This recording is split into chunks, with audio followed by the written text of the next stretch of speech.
विराजमान परमात्म स्वरूपिणी माँ भुवनेश्वरी की असीम अनुकंपा से एवं पूज्य गुरुदेव बाबा डमरू स्वामी जी की कृपा से यह सुंदर सौभाग्य हमको और आप सभी को प्राप्त होता है। आज देवी भागवत अर्थात माँ देवी की कथा का चतुर्थ दिवस है।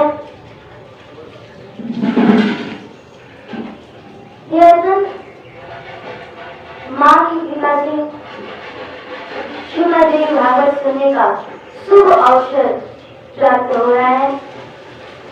कल हमने कथा में यह श्रवण किया था कि श्री सुखदेव मुनि ने किस प्रकार उन माँ भुवनेश्वरी की पूजन आराधना किया था और उस परम तत्व को कैसे जाना। सुखदेव जी तो साक्षात व्यास नंदन है, माँ अरणी के गर्भ से जन्म लिया है, परम ज्ञानी है। उन्होंने उनके अंदर भी अर्थात श्री सुखदेव जी जो कि परम ज्ञानी है, उनके अंदर भी थोड़ा सी शंका उत्पन्न हो गई कि वह परमात्म तत्व, वह परम तत्व क्या है।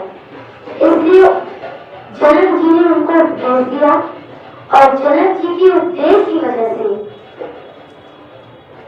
उन्होंने परम तत्व की प्राप्ति की अर्थात उस माँ जगत जननी की पूजा की और परम तत्व अर्थात परम शुद्धि की प्राप्ति करके उस परम तत्व में ही अंतर्ध्यान हो गए।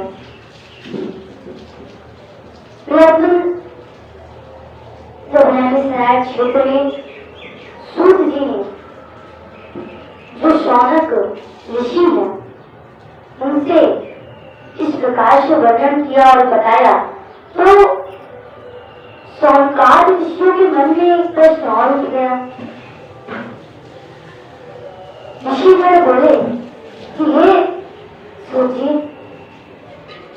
एक शंका का निवारण कीजिए।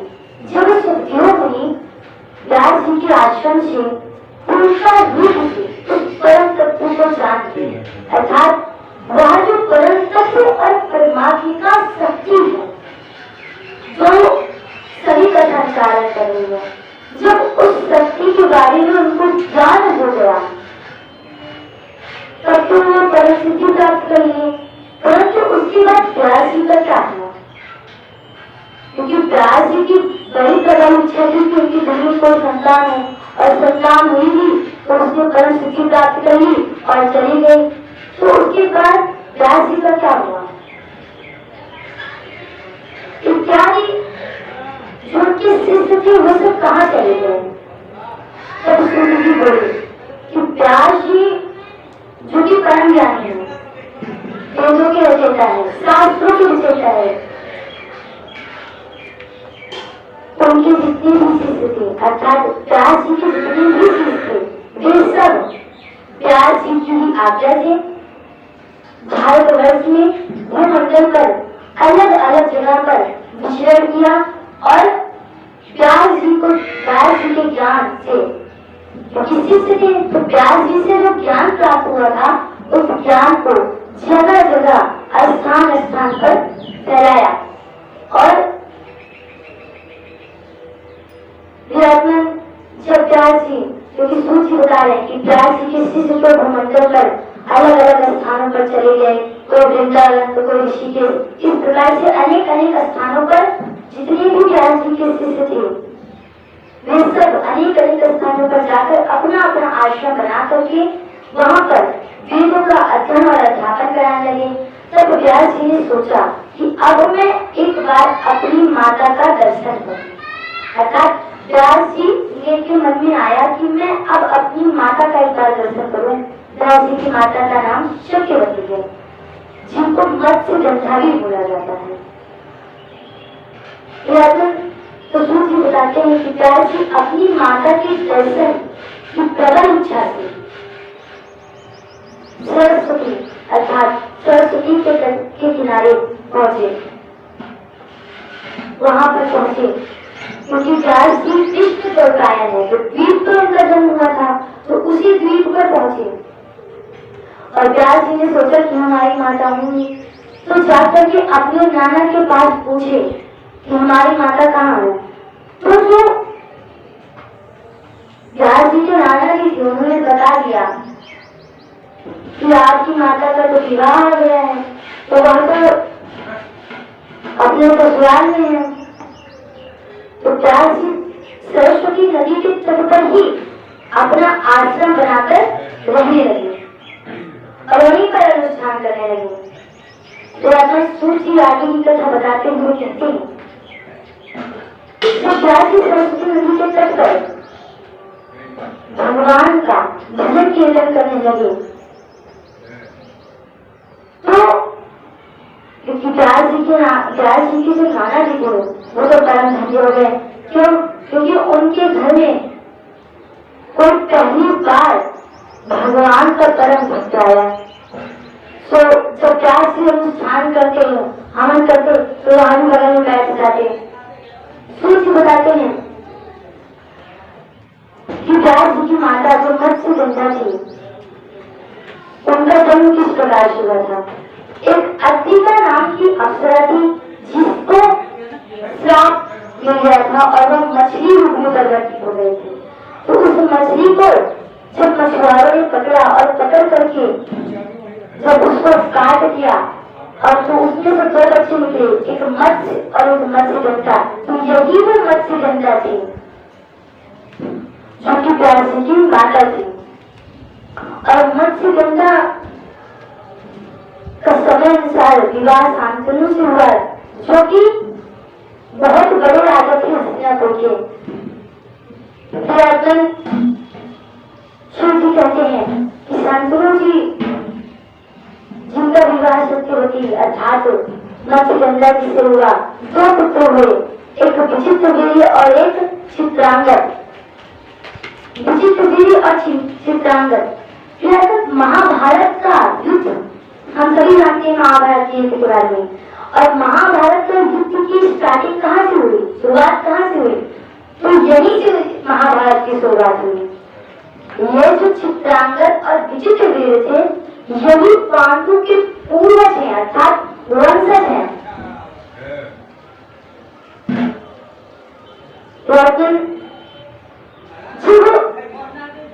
विचित्रवीर्य की मृत्यु हो गई क्योंकि बड़े बेटे थे, मृत्यु हो गई, तो चित्रांगद को राजसिंहासन पर बैठा दिया गया।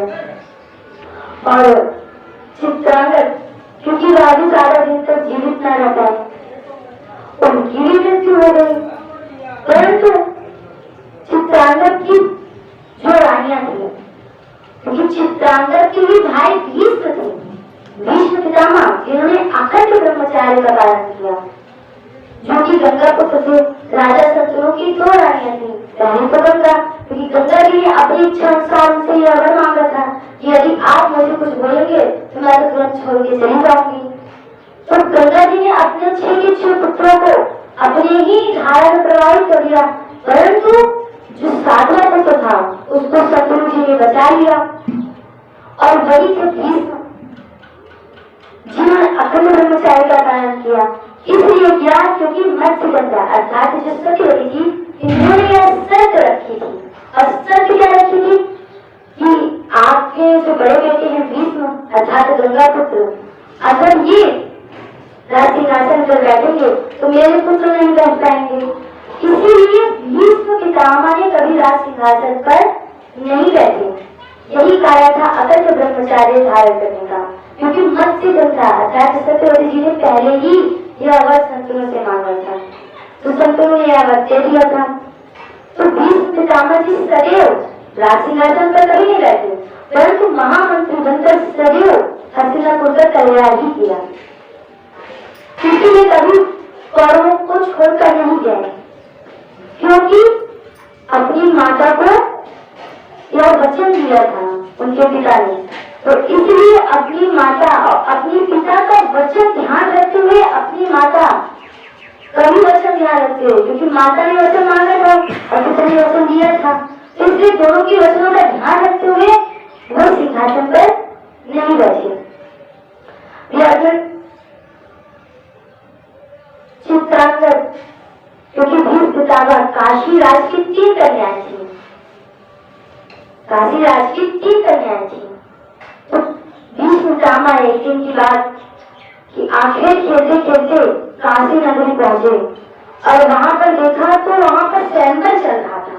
वहां पर अम्बा अंबालिका 3 कन्याएं थी काशी राज की और बड़ा ही कठिन व्रत था काशी राज का। सो जो काशी राज का व्रत था उसको पूरा कर लिया भीष्म पितामह, क्योंकि गंगा पुत्र थे। सो गंगा पुत्र होने के नाते उनके अंदर प्रबल शक्ति भी थी। तो उन्होंने उस स्वयंवर में जितने भी शर्त रखी गई थी सभी शर्तों को दूर करके जो 3 कन्याओं को लेकर के आ गए। उसमें से जो बड़ी पुत्री थी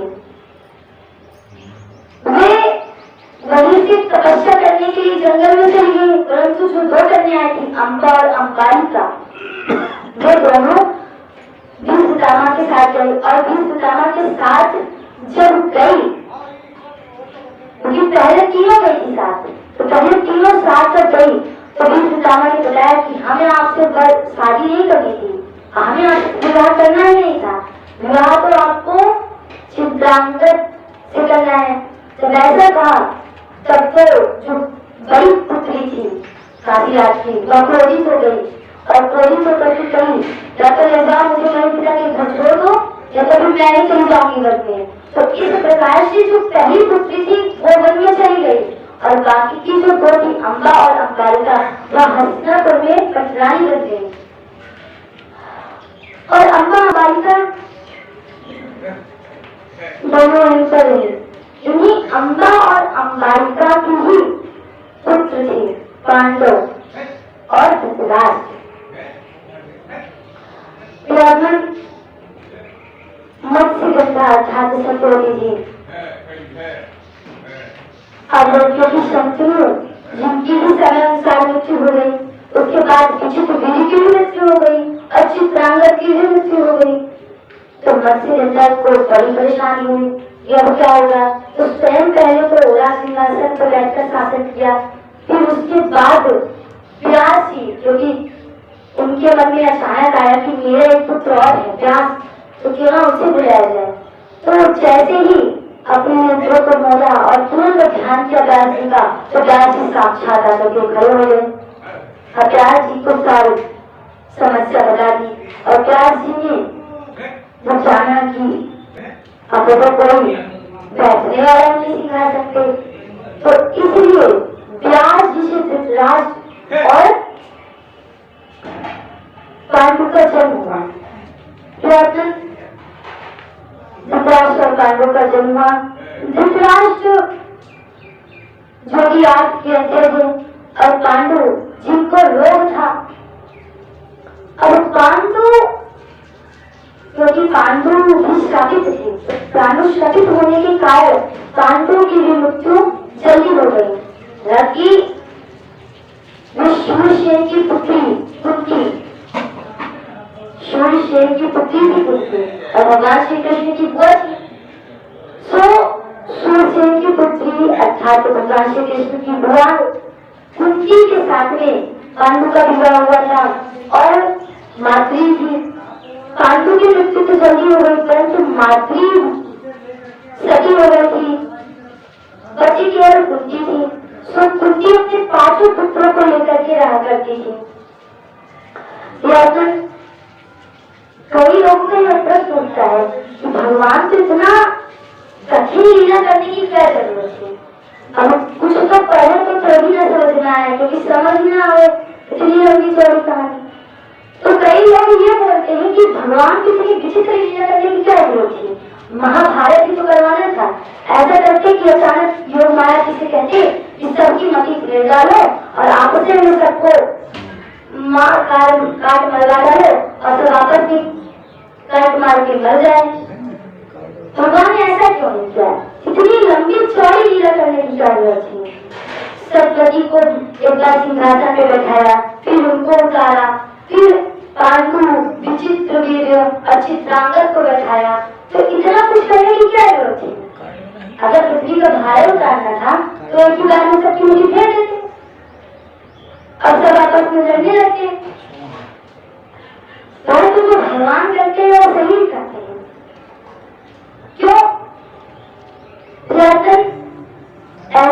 विवाह के बाद दो मित्र थे। एक तो बड़ा नास्तिक था और दूसरा बहुत आस्तिक था और दोनों शोध करता था। दोनों शोध करता थे। तो जो नास्तिक वाला शोध करता था उसने बोला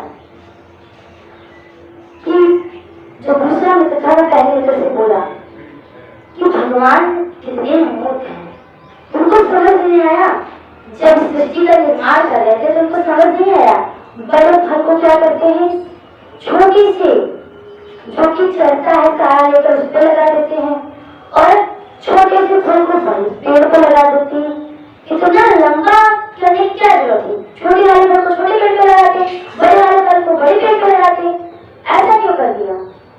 सो दोनों ने आपस में विचार बनाया, चलो एक काम करते हैं, शोध करते हैं उस पर, हम रिसर्च करेंगे और ऐसी रिसर्च करेंगे कि भगवान पे रिसर्च करेंगे और ये सिद्ध करके दिखाएंगे कि भगवान ही कर सकते हैं। अब दोनों शोध करता देते भगवान की गलती ढूंढना शुरू कर दिए। तो आस्तिक वाले ने मन में सोचा ऐसे ये कहना तो सही हो रहा है। क्यों? क्योंकि भगवान थोड़ा सा ही बुद्धिमान होते तो तुम जैसे मूर्ख को ही क्यों बनाते, तो भगवान के ऊपर ही प्रश्न उठा रहा है। लेकिन फिर भी अपने पहले मित्र के साथ अर्थात शोध करने के लिए छुट गया कि चलो कोई बात नहीं, अब शोध तो हम करेंगे भगवान की गलतियों के ऊपर, देखते भगवान की कितनी गलतियां की हैं। तो पहली गलती भगवान की निकालने के लिए गए। अब पहला मित्र दूसरा मित्र बन गए और एक आम के पेड़ के नीचे जाकर के बैठे। अब आम के पेड़ के नीचे जाकर के बैठे तो पहले तो भोजन वोजन पाया, तो जैसे ही शोध करने जुटे तुरंत जो नास्तिक शोध करता था उसके ऊपर एक आम आकर के गिरा और जैसे गिरा क्योंकि उसका दिमाग बेचारे का बड़ा कठोर था और चमड़ी बड़ी मुलायम थी, तो जैसे गिरा तो चमड़ी फट गई और खून बहने लगा। अब वो पूरा सर से लेकर पाँव तक तो वो लाल लाल हो गया। अब वो कच्चा आम बड़ा सा अब वही कम गर्मी वाला सो गिरा और उसकी खुबरी खोली। तो वो नासिक वाला आशिक वाले से बोला कि अब मैं जान गया भगवान जो करते हैं वो सही करते हैं। तो आशिक वाले ने सोचा कि अभी तक तो बोल रहा था गलत करते हैं, अब हम बोलना सही करते, ऐसा क्या हो रहा है। तो नासिक वाला बोल पड़ा क्योंकि अगर भगवान बड़ा वाला फूल आम के पेड़ पर लगाते ना तो मेरा आदमी जो सर होता है मतलब पूरा ही फूट जाता। बहुत अच्छा करते हैं भगवान। तो इसलिए भगवान ने महाभारत होने से पहले यहाँ जो विचित्र प्रकार की लीला रची वह यही कारण था। क्यों? क्योंकि अगर भगवान ऐसा ही करते कि सब्जी मती सेव करते और तुरंते लगा देते तो क्या आता था। भगवान ने सोच समझ कर किया, हर एक तथ्य को एक तथ्य से जोड़कर किया। जब कई लोग महाभारत की कथा को पढ़ते हैं तो बहुत ही आश्चर्य पड़ जाते हैं क्योंकि उसकी कथा में बड़ी रोचकताएं हैं और उसके तार में भी वो फंस जाते हैं। सूची सरकार विषय से बता रहे तो सौनक जी अर्थात ऋषि पर फिर से बोले प्रभु माता भक्तों से ज्यादा अनुरोध है